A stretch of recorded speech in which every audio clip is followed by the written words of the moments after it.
I'm here to drop in with the Broad Coven and get the word on the street about a hot topic in tarot land.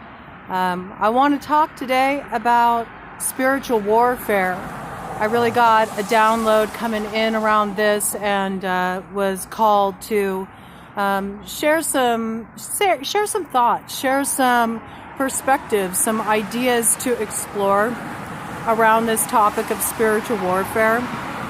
And I'm speaking from the reference point of somebody who does work with the occult arts. I am initiated onto the third road, which is a fairy tradition of the craft.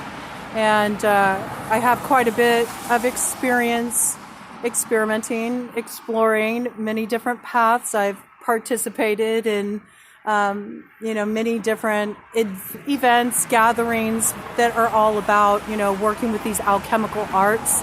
So I'm pretty familiar with this concept of spiritual warfare. I'm pretty familiar with this concept of hexing, putting something on somebody, all these things. And I'm also very aware that there is no way for anybody to put anything on you unless you enter into energetic agreement with it. And I want to talk about that, because I don't want people running around feeling afraid. And, I feel like there's a lot of this fear that's really sort of being put out there like propaganda in the tarot community, just to be honest with you about this need to always return to sender and all this. First, let's talk about return to sender, all right?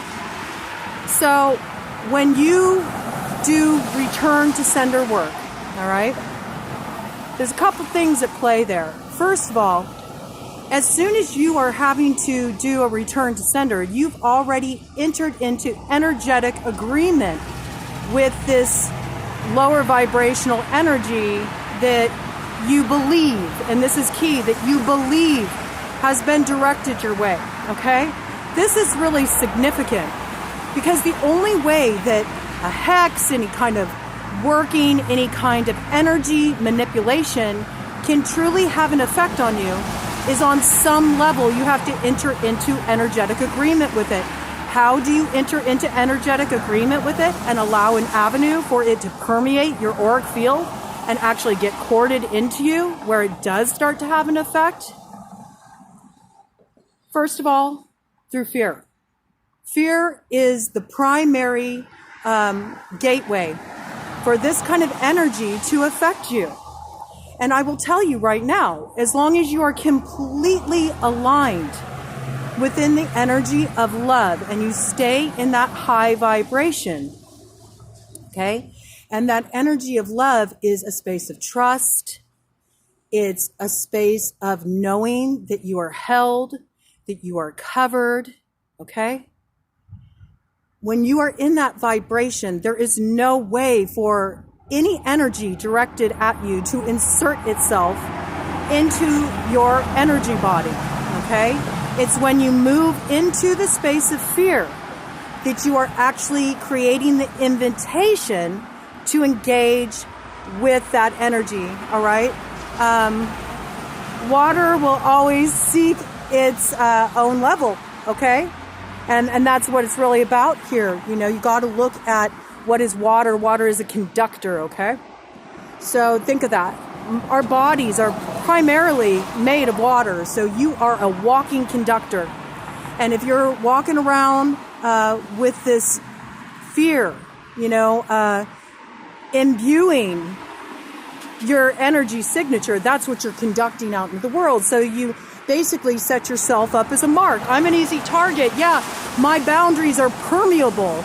Go ahead, insert your energy here, all right? Now, this is not to blame anybody who is feeling overcome and they are in a fear space. I want to empower you with this communication so you understand how you can actually pull yourself out of these energetical agreements with lower vibrational energies. I'm here to help support you in finding your personal power and knowing that you are in charge. You get to choose what energy is allowed in your space, all right? So, first of all, if you find yourself being afraid that somebody's put something on you, you know right away you got to do kind of like an internal exploration. Where are you coming from a place of fear? Where are you holding space for this energy to insert itself? There's some other ways that this kind of energy can insert itself. Another way is through any kind of ambient energy that's raised at kind of like a lower vibration. So anger, drama, gossip, cattiness, all of these things weaken your auric field, and they create spaces of permeability where this kind of hex type energy can insert itself.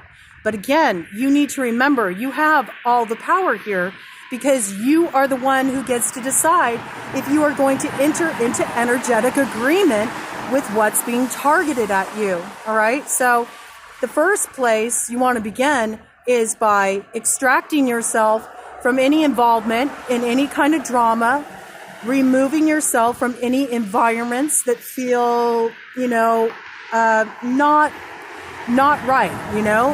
If your hackles are up, if you're feeling like you can't trust somebody or a certain situation, you have to trust yourself, right? That's part of love. Love is trust, and it begins with yourself. So trust yourself. Know that if it's not feeling right to you, it's not right to you. And if you extract yourself from that situation, you get some space, maybe do a little shielding work. Shielding isn't complicated, okay? It's so easy to shield yourself. All you have to do is get in touch with that energy of love inside of yourself. However you connect with that, if you connect with that as goddess or God or great spirit, or even just the energy that permeates throughout all of existence, your higher consciousness, even somebody that you have a very deep, loving connection with that evokes that feeling within your heart. If you can get in the space, connect with that vibration of love, build that up right in your power center, right at the place where your solar plexus is, where your rib cage meets on your front body. And if you allow this energy to build there and expand around you like a bubble, okay? And you can make it as big as you want to give yourself however much breathing room you need, all right?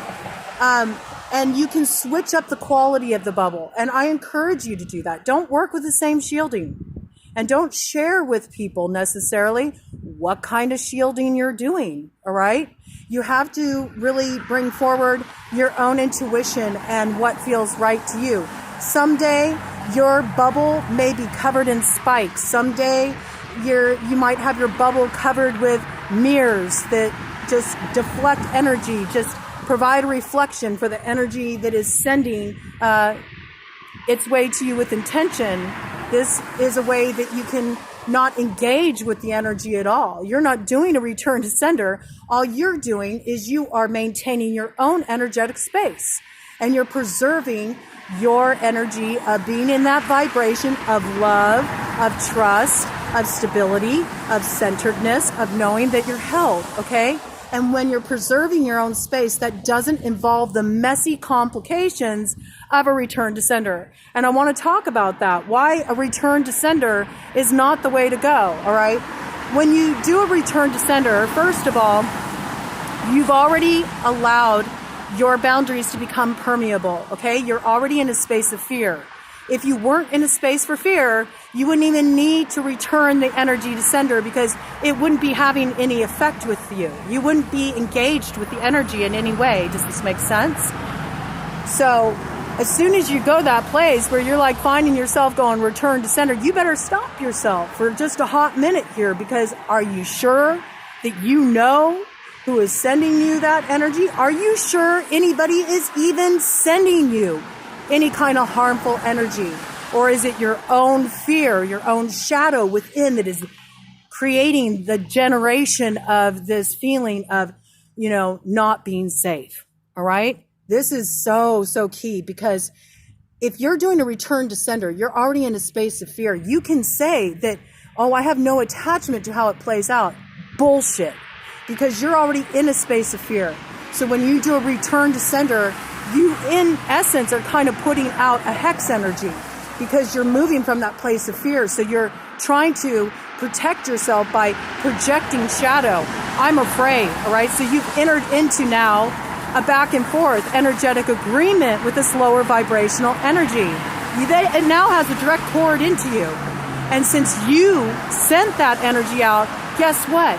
There's always a reverse effect with any kind of spell casting. And return to sender is absolutely a spell casting. It is. You're using your words as a command to direct the energy. That is spell casting. All right? Prayers are also spell casting. That's what it means. That's what it means to cast spells. Thoughts are things, and those things are words, and those words are what create manifestations. That's how we speak things into existence. And that's no matter what tradition you come from, no matter what your beliefs are, okay? Even within Christianity, we know this. First, there was the Word, and the Word was God. That's what it means. The words call things into existence. All right? So as soon as you have done this, you've spoken this into existence, somebody is directing this harmful energy, this attacking energy my way. So I'm returning that to sender. You now entered into energetic agreement with that devil energy, with that lower vibrational energy. But the devil's inside, all right? It's not what's out there that needs to be transformed. It's what's within you that needs to level up and come into alignment. You need to move out of the fear space. And if you have faith, and if you have trust, no matter where you place that trust, whether you place that trust in a deity, whether you place that trust in Mother Nature, whether you place that trust in your higher consciousness, or even just your own individual sense of strength and empowerment, why is there ever a need to do a return to sender? I never have to do a return to sender. All I ever have to do is be in my own energy. Run my own energy. Return to sender is a cop-out. Return to sender is saying, I don't have any level of responsibility for the way I am being energetically impacted, when absolutely you have total accountability when it comes to that. This is about you managing and running your own energy. So I just really wanted to bring this forward because I don't think it's healthy for there to be so much of this return to sender talk, because it really puts people in a fear space. And especially when people are out here trying to grow, evolve, expand their minds, expand their consciousness, you know. Some of them are exploring different spiritual paths. They really want to open up to their personal healing and empowerment. This kind of propaganda coming out within the spiritual community, it actually really drags the energy down, okay? So this is about really being empowered and knowing, no, I run my energy. I get to determine what I enter into energetical agreement with. And if something doesn't feel right, a person doesn't feel right, a situation doesn't feel right, a path doesn't feel right, I don't negate my inner wisdom. I trust it. I act on it because I know it's being sourced from love. Love and protection for myself, for my well-being, for the highest amplitude of the energy I'm running and how I show up in the world, because love is the basis of who I am. That is who I am. That is the truth of who I am. So show your faith, whatever your faith is in, whether it's in a particular spiritual belief or whether it's just within your own sense of strength that you've gained from your ancestors. Really stand on that, okay? And allow it to nurture you. And then do be aware, if you're opening up, you know, you do have to be aware of energy maintenance. Why? Because you're going to be naturally more susceptible to soaking up the energy in your environment. You're more susceptible to soaking up the ambient energy. So it's your responsibility to keep your energy running clear. Okay? Number one, staying in a place of love. Number two, first thing in the morning and before you go to bed at night, throw up a shield around your body and just let the shield be about preserving your energy, not deflecting others' energy from you, not causing any harm, not directing the energy in any way, just staying in your own energy, in your own vibration, okay? Ground yourself out. And then do some spiritual baths from time to time. If you are somebody who is exploring the occult arts, or you are in a process of alchemy, you've been doing a lot of shadow work, the shadow can cling to you. So do what you need to do to cleanse your body, whether that's with smoke cleansing or spiritual baths. And again, let it come from you. Let it be sourced from within you. You can make yourself a mojo bag, get a little flannel bag. A red flannel bag is traditional. Fill it with different stones, fill it with different herbs, fill it with different affirmations, whatever speaks to you, whatever you want to preserve in your own energy, not directed at anything outside of yourself. And then wear it on your person. Don't let anybody see it. Let it be your own personal magic, your own personal warding. Wear it below the waist. That's traditional, okay? And don't ever let it touch the ground. And make sure you feed it from time to time with a little smoke, okay? Tobacco is always a very nice offering. It's considered spirit candy, and it's very traditional, okay? And I always think it's important to really honor the roots. And that's another way that you can really strengthen your auric field, and that is to tap into the power of your bloodline. So if you aren't doing any kind of work around connecting with your ancestors, I really encourage you to make some space for that. If you're not feeding your ancestors from time to time, whether it's from sharing some words from your heart, or singing a song, or giving offerings of what, your relative that passed on, what their favorite meal was, things of this nature, or even just something as simple as sitting in the morning, having a cup of coffee with them, talking to them and asking for their strength and support to be expressed through you as you move throughout the day. This is another way you can really solidify and empower yourself and build that power of all those who walk with you, all those who pave the road that you have before you right now, and there is something about this, about really connecting with your roots, that makes a difference. Likewise, you can also take out the trash, okay? You can connect with a tree.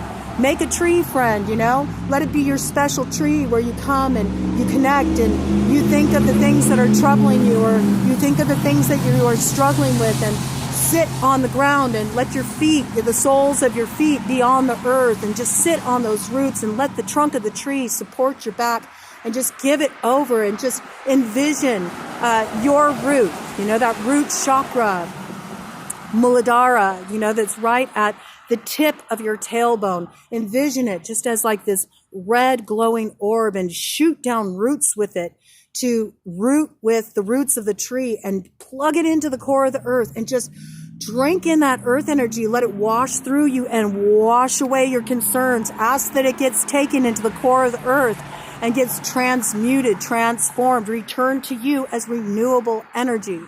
You are responsible for managing your energy. And if there is somebody in your life that is draining your energy, taking advantage of you, trespassing on your boundaries, don't automatically go to this place of return to center. You don't want to acquire further karma. We all got karma here. We're here to burn off. And this is the age of the Kali Yuga. We are completing a very important karmic cycle. And it's really going to come to a head when we have the changing of the nodes, because the cycle begins again with the North Node of Destiny moving into Aries, the initiator, the start of the whole cycle again, that journey, where we actually direct our intention, we step into our empowerment, and we move forward boldly on our path. So don't let anything get in your way, let alone yourself, okay? Because so often what people are really dealing with in the cases of spiritual warfare are crossed conditions. They've entered a fear space, and so they've entered into an agreement with this energy, and now they are transmitting that energy. Remember, you're made of water, you're a conductor. Now you're transmitting this energy, and like attracts like, all right? So this is something to be very aware of. I think you'll find as you move away from this fear base, and think about it. I want you to think about it. Why is it that people who are, focused on this return to sender mentality, it's like they're always having a return to sender. They're always under attack.